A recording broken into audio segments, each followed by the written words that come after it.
ضرور فرمائیں گے ہاں میں تجھے جانتا ہوں۔ تو امت کہے گی آقا آپ 1400 سال پہلے مکہ شریف میں آئے، مدینہ پاک میں آرام کر رہے ہیں، اور میں 1400 سال کے بعد یہاں سادات کے دربار میں خاکروب نوکر و چاکر بن کے رہا، آپ کو 1400 سال کے بعد آنے والے اس بندے کا نام کیسے پتا چلا؟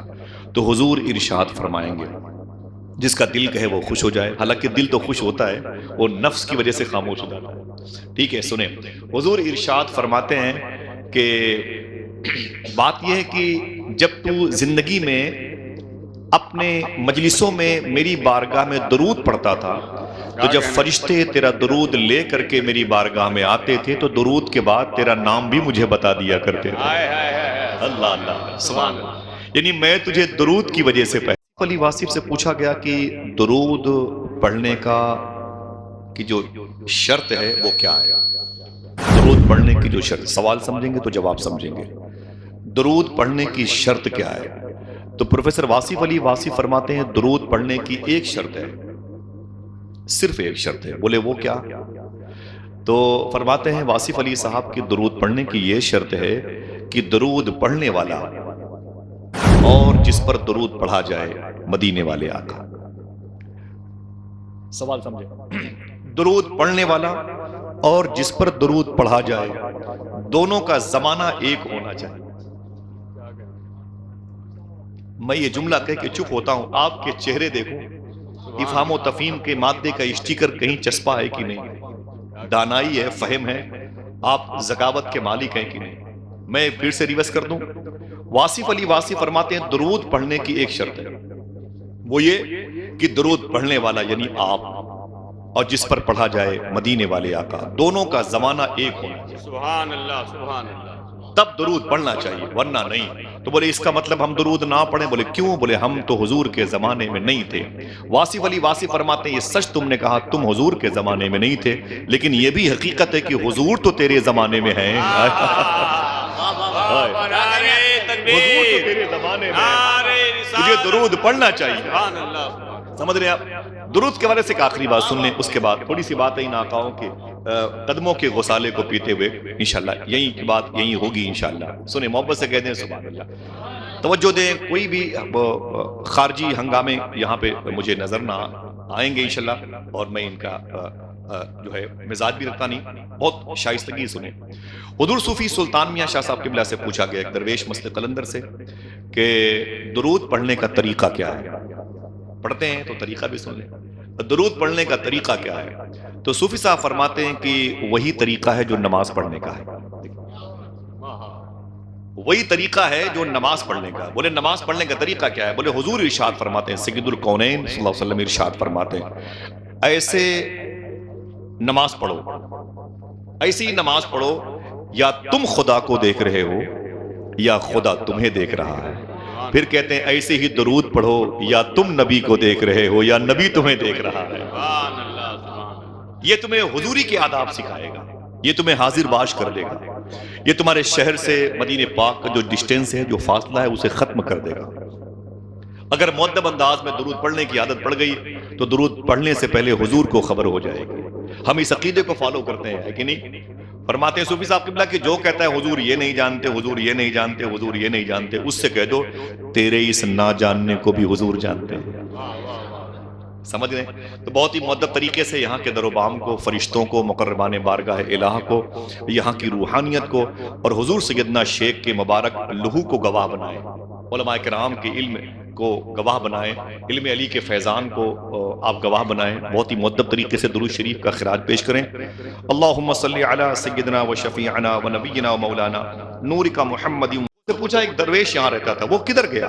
لوگوں نے کہا ہے شیخ عبد القادر، اس کا کل انتقال ہو گیا ہے، اس کا کل انتقال ہو گیا۔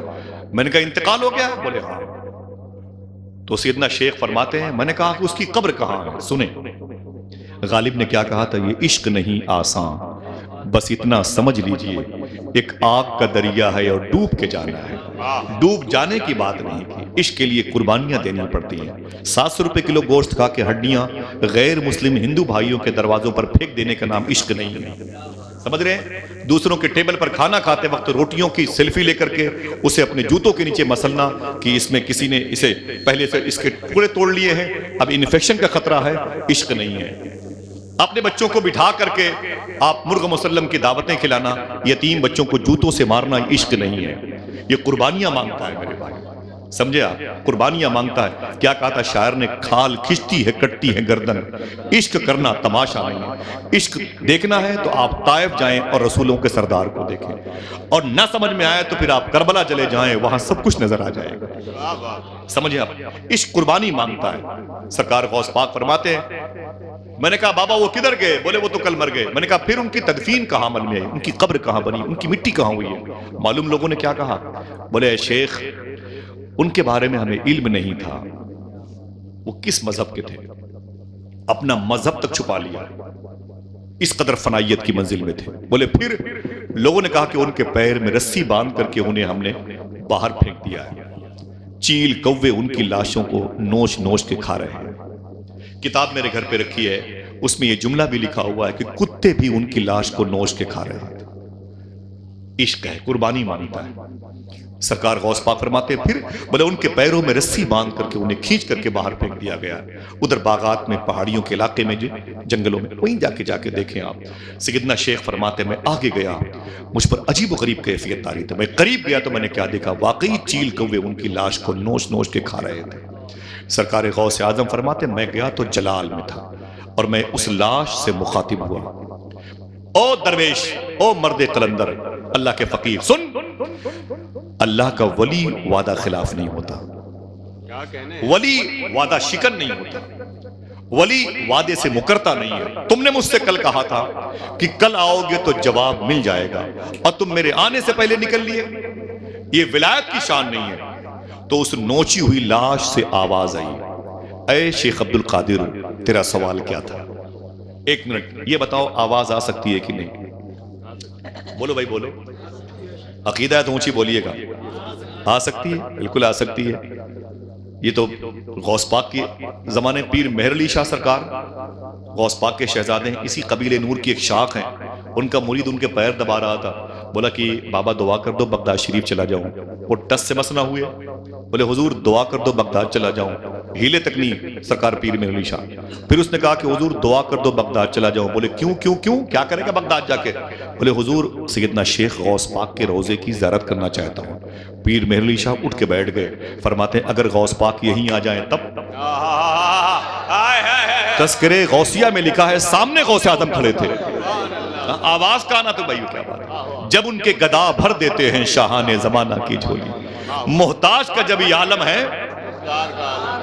سیدنا شیخ فرماتے ہیں میں نے کہا او اللہ کے ولی، میرے سوال کا جواب، تو اس کی نوچی ہوئی لاش سے آواز آئی، اے شیخ عبد القادر تیرا سوال کیا تھا؟ میں نے کہا میرا سوال یہ ہے میں بڑا ہو کے کیا بنوں، عاشق بنوں کہ محبوب بنوں؟ آواز آئی، اے شیخ عبد القادر اگر محبوب بنو گے تو فائدے میں رہو گے۔ بولے کیوں؟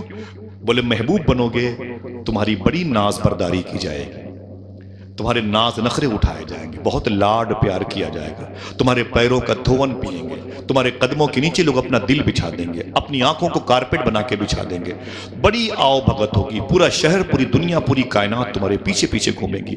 اگر محبوب بنو گے تو بہت ہی عزت و تعظیم و تکریم سے نوازے جاؤ گے، اور اگر عاشق بنو گے تو دیکھ لو تمہارے سامنے عاشق کی لاش پڑی ہے، دیکھ لو تمہارے سامنے عاشق کی لاش پڑی ہے۔ اے شیخ عبد القادر مرنے کے بعد کسی نے غسل نہ دیا، کفن کے کپڑے نہ ملے، 2/6 کی زمین تک نہ ملی۔ بہادر شاہ ظفر نے انڈمان نکوبار میں کیا کہا تھا وہ یاد آتا ہے، نہ کسی کی آنکھ کا نور ہوں، نہ کسی کے دل کا قرار ہوں، جو کسی کے کام نہ آ سکے وہ میں ایک مشت غبار ہوں، پے فاتحہ کوئی آئے کیوں، کوئی آ کے 4 پھول چڑھائے، کوئی آ کے شمع جلائے کیوں، کوئی 4 پھول چڑھائے کیوں، میں تو بے کسی کا مزار ہوں۔ عشق ہے یہ۔ بولے اے شیخ عبد القادر اگر عاشق بننا چاہتے ہو تو دیکھ لو یہ عاشق کی لاش پڑی ہے، کسی نے فاتحہ کے لیے ہاتھ نہیں اٹھایا، کسی نے قرآن کی آیتیں میری روح کو نظر نہیں کی، دیکھو چیل کبے میری لاش کو نوچ کے کھا رہے ہیں۔ سیدنا شیخ فرماتے جلال آ گیا، میں نے آستین سمیٹی، اپنے ہاتھوں کو اٹھایا، میں نے کہا اللہ اکبر اللہ اکبر۔ اللہ اکبر اللہ اکبر. پھر میں مخاطب ہوا, میں نے کہا او مرد قلندر سن, اگر عاشق بننے میں اتنی دشواریوں کا سامنا کرنا پڑتا ہے تو پھر عبد القادر عاشق بن کے دکھائے گا.